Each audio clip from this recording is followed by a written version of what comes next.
content is king. I don't believe that you can produce too much content because there's all these filters and things like that. And if you put enough out there, more people will see it.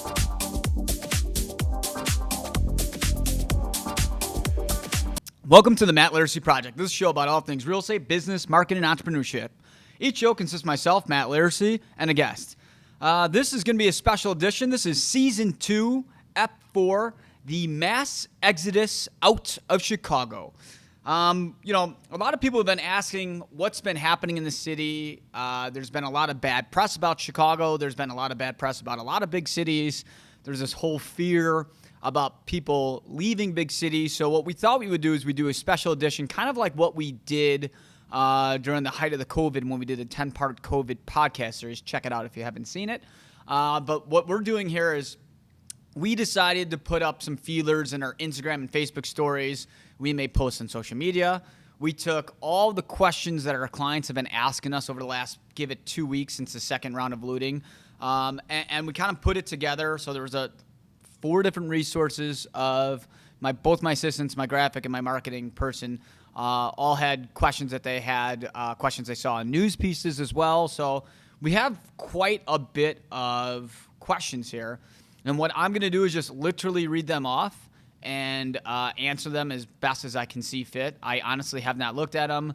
There is a ridiculous, there's so many of these. So I'm just going to fly through these and try to answer these as best as I can. All right, so we're starting. Have you noticed more people wanting to sell their place and move to the suburbs? Yes. I've been getting a lot of calls from people, especially since the second round of looting. My phone has literally been ringing off the hook of people saying like, hey, I want to sell. It's almost crazy because now when I'm getting the calls, a real estate agent's normally like super excited. I'm like, oh my God, another person moving to the suburbs. So it is happening. Are people relocating out of Illinois completely? Yes, they are. There's this thing called taxes, which people hate. There's a new tax coming out called the progressive tax, which essentially if you make above $250,000, you're going to get slaughtered. So our government is pushing people out of the state. What is happening with your buyers? A lot of my buyers, so we don't work the suburbs. We only work the city. So a lot of my buyers have decided to go to the suburbs, which sucks because we don't work there. And 2, kind of like when shelter in place was first announced, we've gotten a lot of our buyers who say that they're on pause to see kind of like how this all plays out. Will you ever expand your business to the suburbs? Maybe someday. I've actually been thinking that we refer probably, no joke, at least $40 million of business to the suburbs a year, minimum. North Shore, West Shore, or West Shore, there's no West Shore, west side of the city, west suburbs, southwest suburbs. So I've been contemplating getting a few select agents in each kind of like area and just bringing them on the team. So, I mean, obviously keep the sales in-house and get our numbers up. Probably makes more sense. But there's a thing about business. You don't want to expand too quickly because when that happens, sometimes the clients don't get the results that they deserve. But that's a different story. Where do you see the market going for the rest of 2020?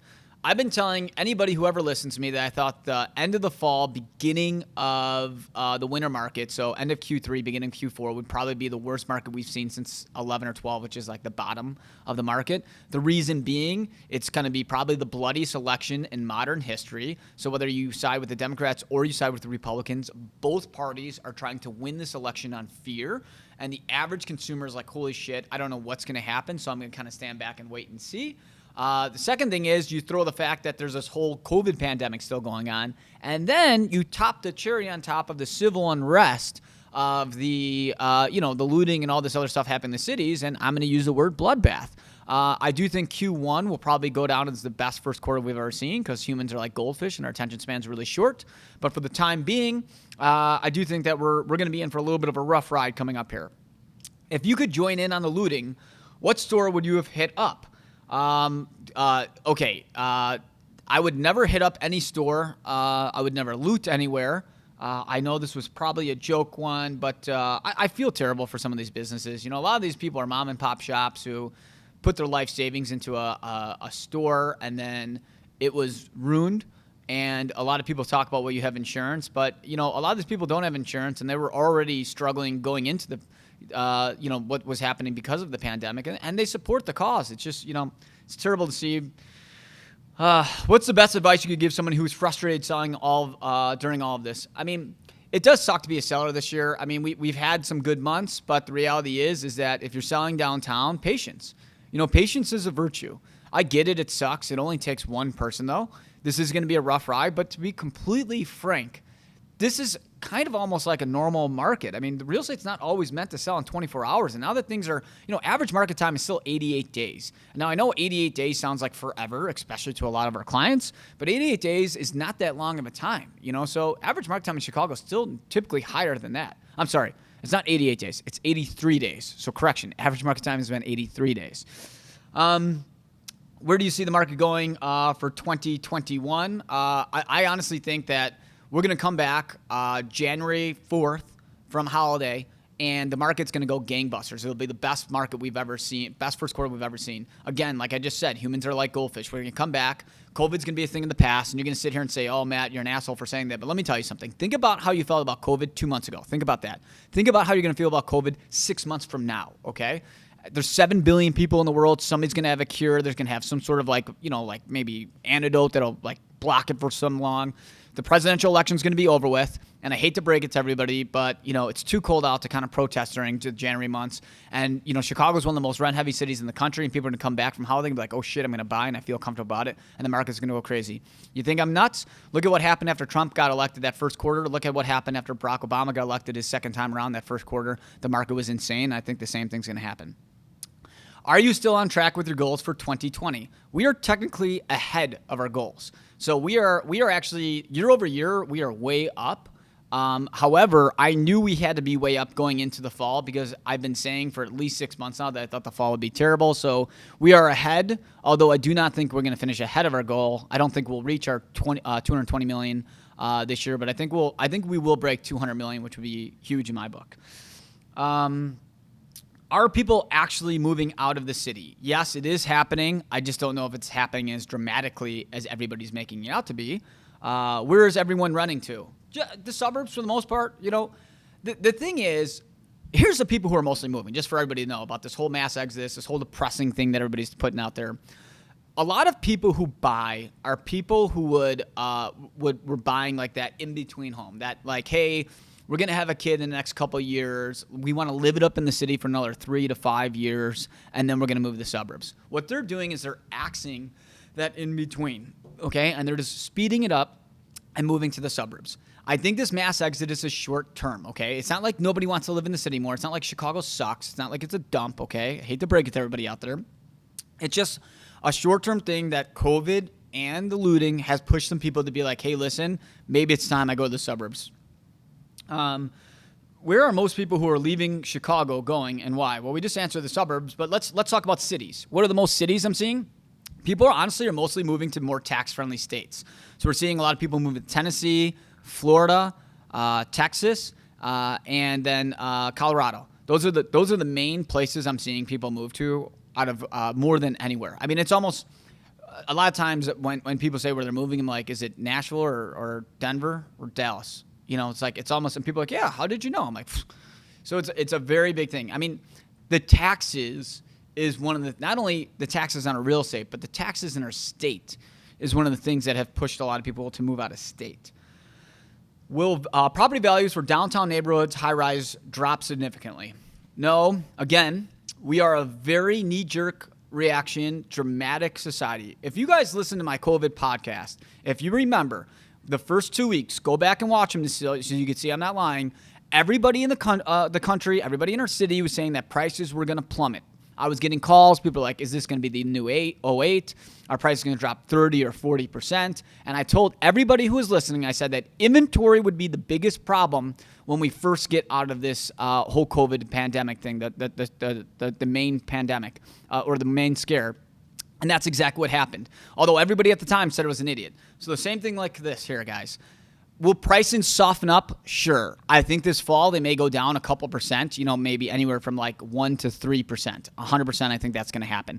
Now, we're up 2% for the year, guys. So if we drop anywhere from 0 to 3% and we're negative 1% by year's end, so that means that during the pandemic and looting and probably one of the worst economies we've seen in quite some time, that Chicago was down minus 1% in pricing. I wouldn't use the word significant for that. In fact, I think if we're less than 5% drop, given everything that's happening in the real estate world, I think that's a phenomenal year. Are people moving from the city and out of the burbs or out of state completely? We've kind of answered that, but just kind of give you an idea. People are moving out of the state and they are moving out of the city. So we are seeing a twofold thing. I'm actually seeing probably just as many people move to the suburbs as I'm seeing people move out of state.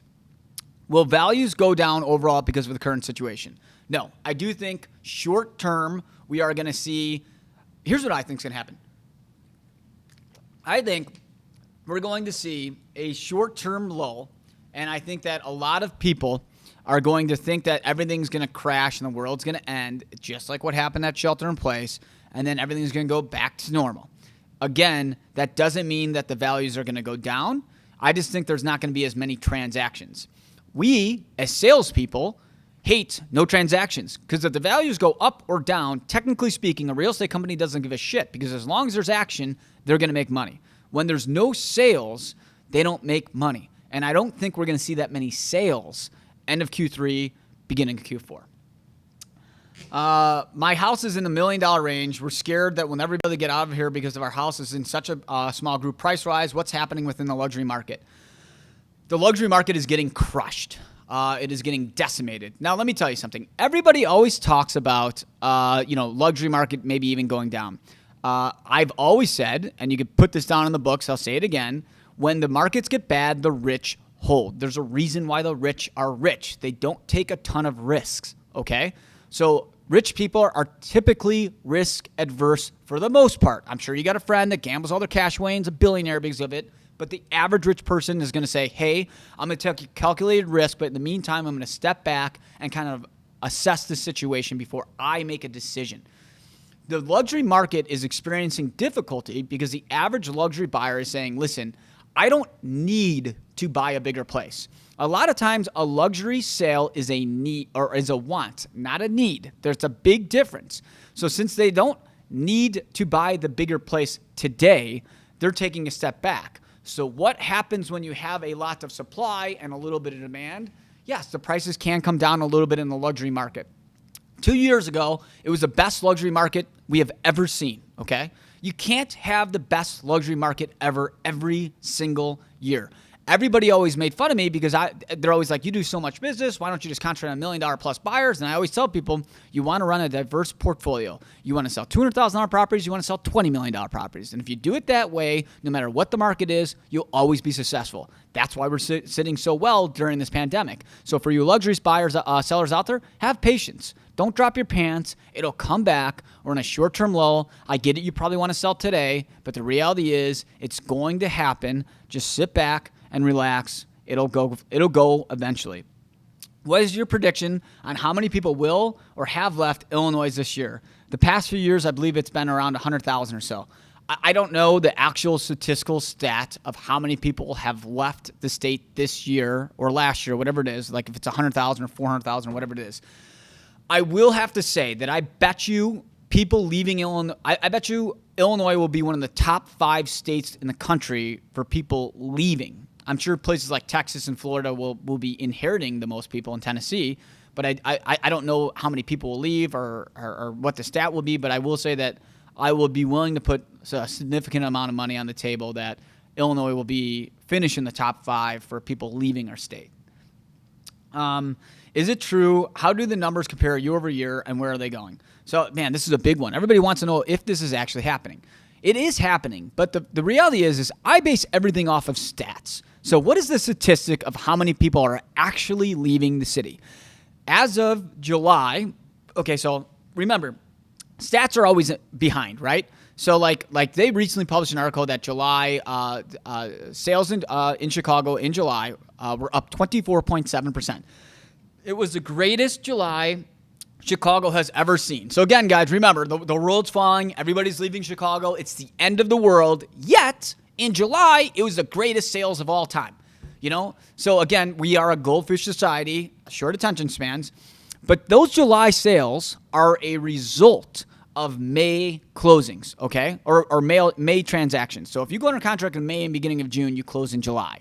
So when they say that July is the best month ever, it's because, well, May and June was freaking amazing. But the market has been slowing down since July. And now we're in August. As of July, okay, so remember, these stats are always backdated a couple months. The average market time in the suburbs is almost exactly the same as it was last year in July.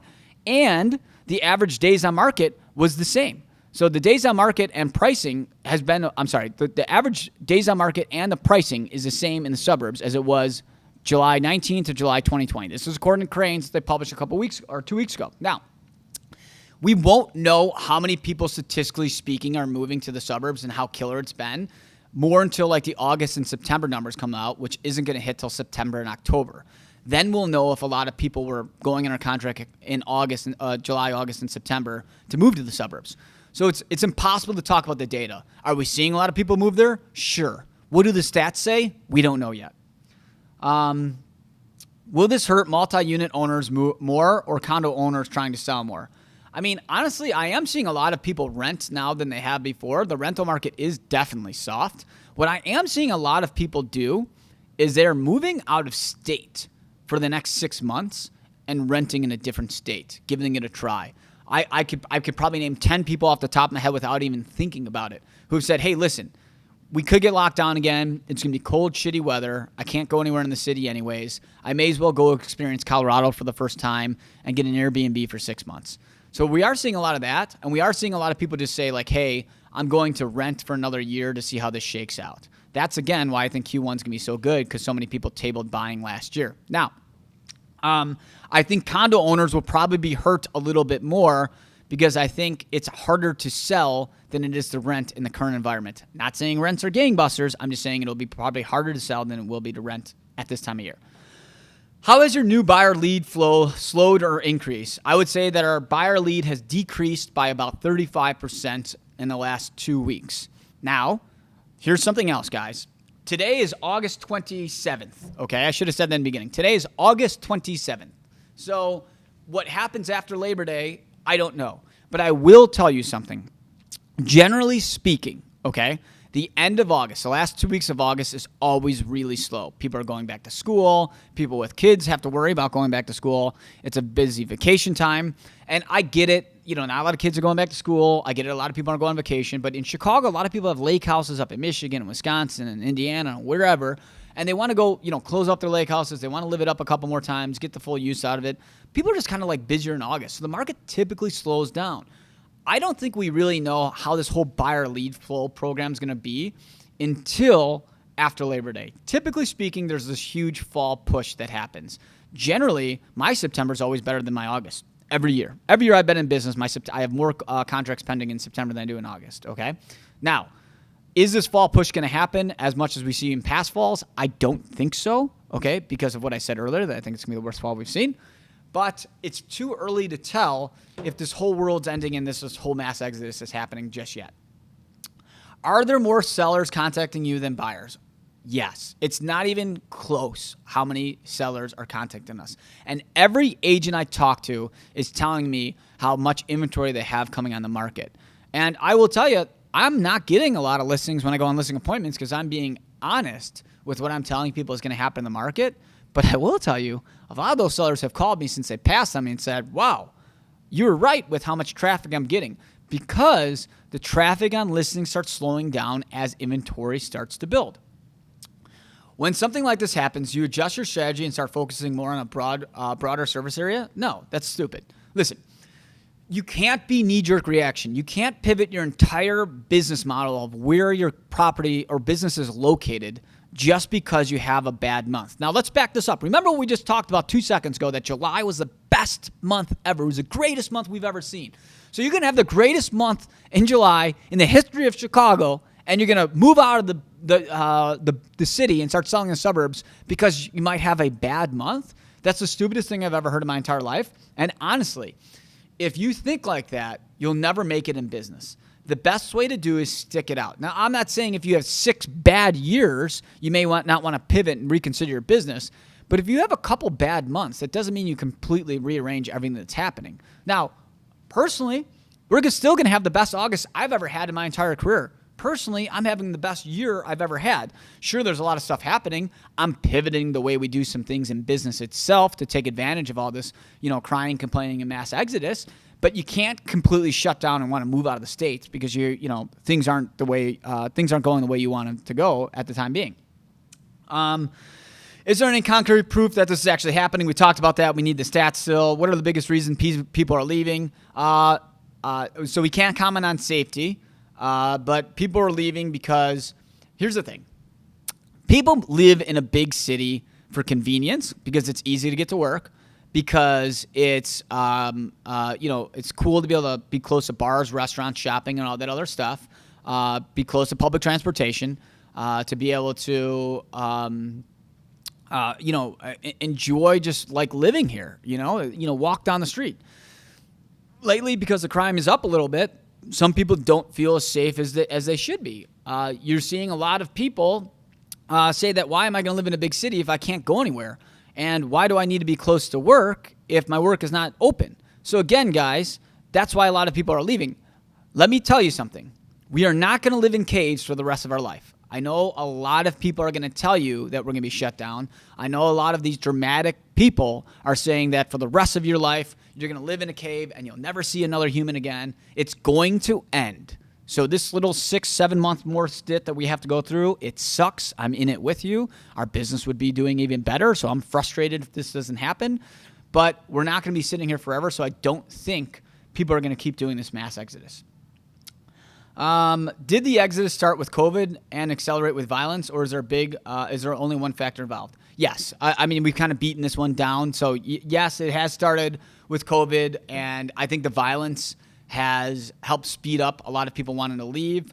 I actually think the 2 lootings that have happened in Chicago have hurt the city way worse than COVID. COVID will go away, but people not feeling safe and secure in their city will not. So if that keeps happening, people won't want to live in big cities. Do riots in other nearby cities like Kenosha impact Chicago? Yes and no. It'll impact the city if a lot of that starts trickling down here. But if it doesn't, then it won't affect us that much.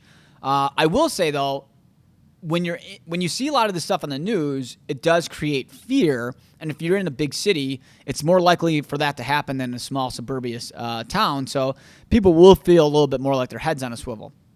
Are there rental price drops happening?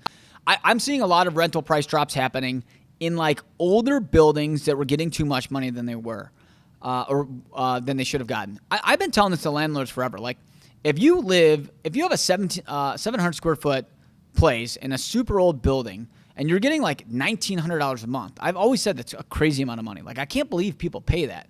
And at some point, the demand's going to drop for those, and the rental prices are going to drop. I think a lot of rentals were overinflated going into this pandemic, and I think some of them are now feeling the pressure to have to come down more to compensate for the lack of demand that's happening. But again, it's going to go back up. I also don't think, though, that just gave me an idea. I don't think we've been having so much supply of rentals hit the market that I've been telling everybody for probably about 3 years that at a certain point, there's a tipping point when you can only introduce so many rentals to the market before it starts hurting the market. And with so many rental buildings hitting the market and so many people leaving the city, at a certain point, the rental price is going to have to drop to compensate for the lack of demand. So maybe that's what we're experiencing too. Maybe it's not just because of COVID and the rioting. Maybe it's just because we built too much shit and now people are starting to realize it.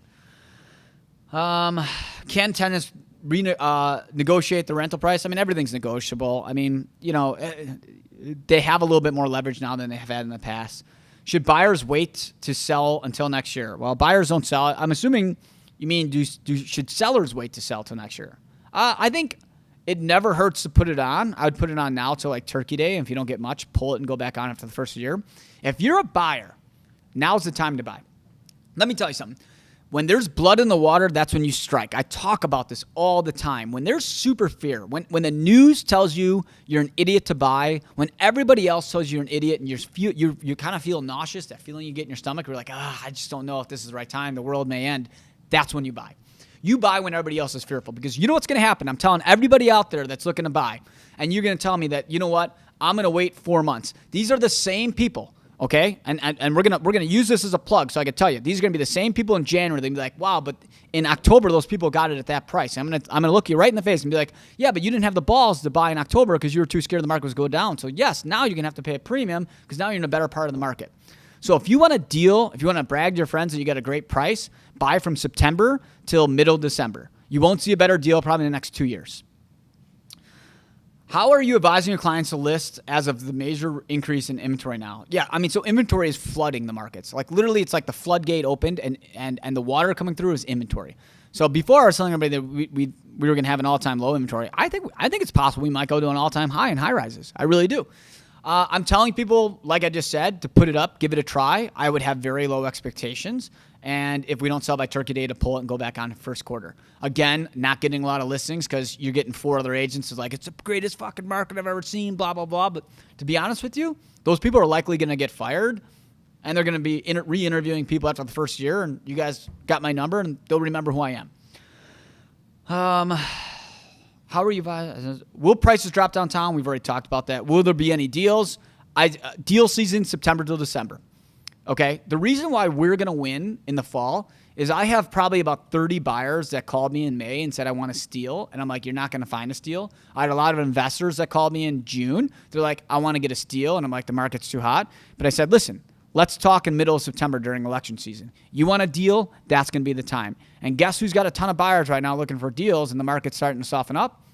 So that's why we have a lot of sales in October, November. People are, and for any agent that's listening to this, don't be so narrow-sided. Don't be afraid to punt somebody for 4 to 5 months to, if that's what they want to do. Now, the downside is that inventory can kind of feel like Nordstrom Rack sometimes, but we are seeing inventory build, so it could be prime buying season.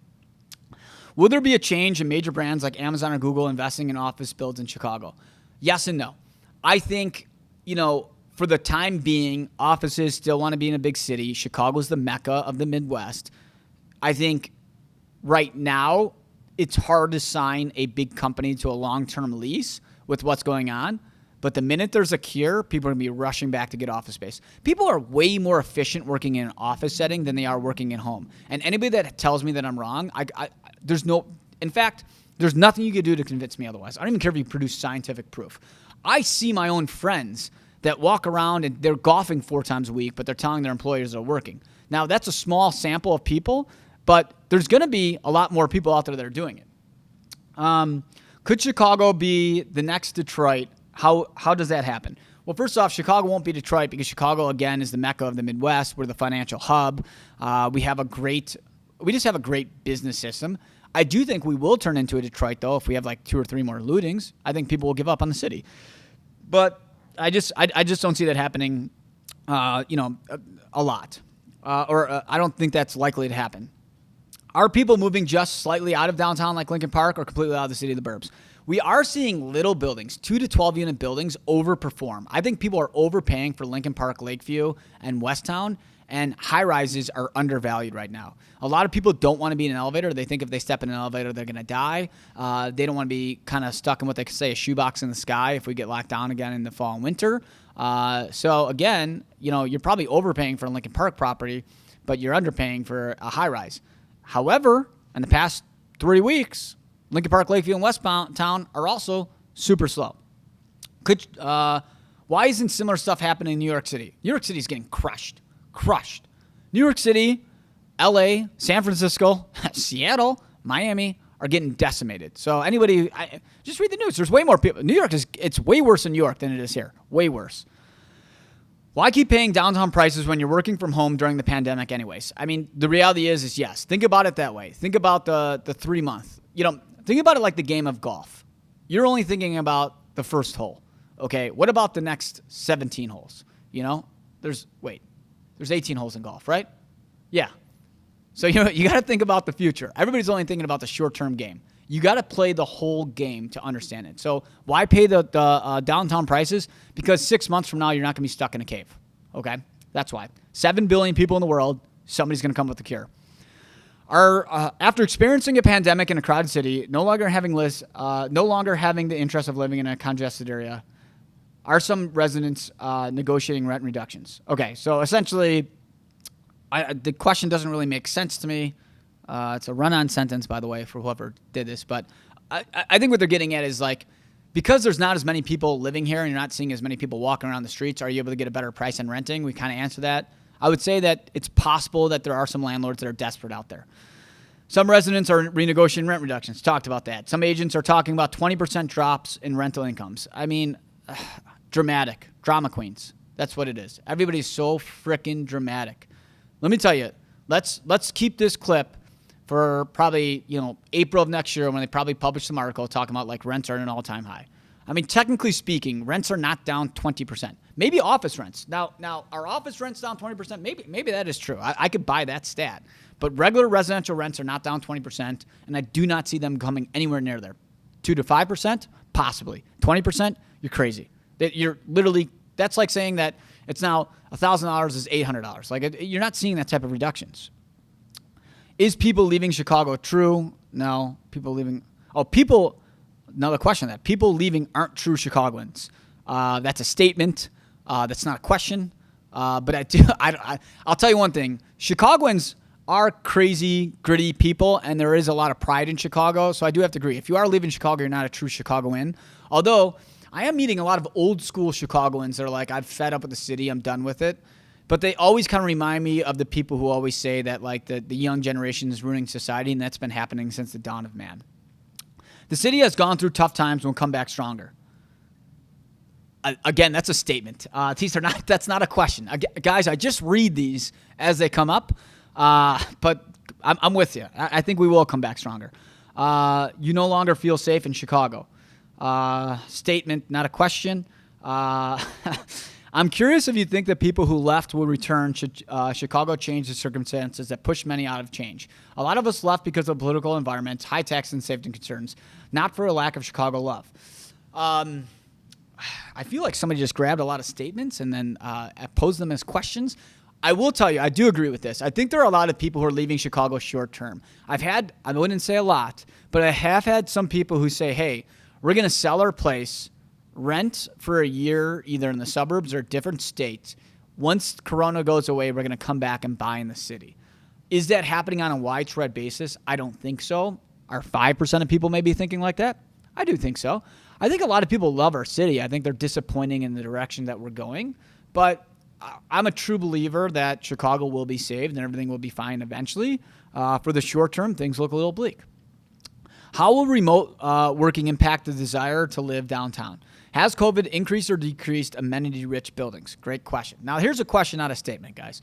I feel that amenity-rich buildings have actually decreased, and the reason I feel that they have decreased is solely because a lot of people can't use amenities. See, during this whole COVID thing, amenities are shut down, and you're paying these high assessments, and you can't use your amenities. So a lot of our clients are super mad, and they're selling because of that. Again, short term, it'll bounce back. What would it take to get you to leave the city? Nothing. You couldn't convince me anything. Maybe someday I'll get a place in Napa, and you can convince me with, living on a winery. But full-time, leaving Chicago, probably in a body bag. That's the only way you'll ever see me get out of here. Of the clients leaving Chicago, where are they going? Other suburbs? We've answered that. What about your place? Are you seeing any activity there? My place is on the market. My place has been on the market since March. I have a luxury condo and a high-rise in the amenity-rich building. I'm right there with every single seller that's bitching and complaining about what's happening. But guess what? I understand the market sucks. I understand that I'm going to take probably a tiny bit of a haircut on my place to sell, and that's life. I can either rent it or have the patience to sell it at the price that's going to be decent, and I'll wait it out. What do you think the future holds for big cities? The news, the media, makes you want to think that nobody will ever live in a big city again. After 9/11, a lot of people left big cities and migrated back to the suburbs. A lot of people had a big fear to live in cities, that something like that might happen. There was a lot of fear in the media that there was going to be a lot of terrorist attacks in big cities, and that would push people to get out of the city. In the 60s, the late 60s, 1968, there was a Democratic convention here in Chicago where the city was kind of semi-destroyed with all the rioting that's happened. There's been things like this have happened before, guys, and guess what? It always comes back. So what do I think that holds in the future? I think it's going to go back to normal. Might it take 4 months? May it take 6 months? May it take 2 years? Sure. But eventually it'll come back. You can't always be in the greatest economy of all time. You can't always have the greatest city of all time every single year. Sometimes, guys, you hit rough patches. It's just like your life. Every day of the week probably isn't the greatest day you've ever had. I'm sure you have some shit days. Well, sometimes those shit days last maybe a year. And that's all that's happened in big cities. People will be back. You got to remember, it's always darkest before it's light, and we'll get through this. That's it. Where can people find me? What do you want to plug? I'd like to plug Matt Laricy on Instagram. You can find Matt Laricy Group, his Instagram handle. You can follow us on YouTube. Hit the bell, subscribe. Keep tuning in to these. This is a special edition, so thanks for listening to the Matt Laricy Project. Make sure to subscribe to our podcast, follow us on Instagram, and like us on Facebook.